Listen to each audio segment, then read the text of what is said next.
રાધનપુર ખાતે આવેલ વડપાસર તળાવમાં મોટી સંખ્યામાં માછલીઓના એકાએક મોત. તળાવમાં જોવા મળ્યું ગંદકીનું સામ્રાજ્ય. પાટણના રાધનપુર ખાતે આવેલ વડપાસર તળાવમાં મોટી સંખ્યામાં માછલીઓના એકાએક મોત થતાં તળાવના કિનારે માછલીઓના ઢગ જોવા મળ્યા, તો સાથે જ તળાવમાં ભારે ગંદકીનું સામ્રાજ્ય જોવા મળ્યું. પાટણ જિલ્લાના રાધનપુર ખાતે આવેલ ઐતિહાસિક અને પૌરાણિક રામજી મંદિર પાસે વડપાસર તળાવની અંદર મોટી સંખ્યામાં માછલીઓના એકાએક મોત થતાં તળાવના કિનારા ઉપર મોટી સંખ્યામાં મૃત પામેલી માછલીઓ જોવા મળતા તળાવમાં ગંદકીનું સામ્રાજ્ય જોવા મળી રહ્યું છે, જેને લઈને મુખ્ય બજાર અને લાલબાગ, શેરબાગ વિસ્તાર સહિત રામજી મંદિર અને શિવ મંદિરે આવતા ભાવિક ભક્તો માછલીઓ મરવાને કારણે ગંદકી અને દુર્ગંધ આવતા ત્રાહિમામ પોકારી ઉઠ્યા છે.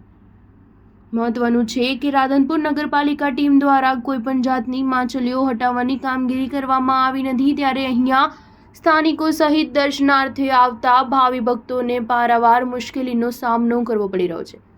ત્યારે લોકો દ્વારા નગરપાલિકાની નિષ્ક્રિય કામગીરી સામે અનેક સવાલ ઉઠવા પામ્યા છે. હાલ રાધનપુર નગરપાલિકામાં વહીવટદાર હોય કે ચીફ ઓફિસર, કોઈ પણ પાલિકાના કર્મચારી અને વહીવટદારને રાધનપુરની જનતાની કોઈ પણ જાતની ચિંતા ન હોય તેવું રાધનપુરના લોકમુખે ચર્ચાનો વિષય બન્યો છે.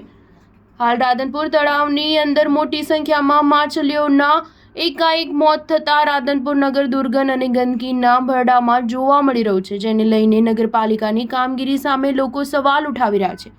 Star news 7 Patan.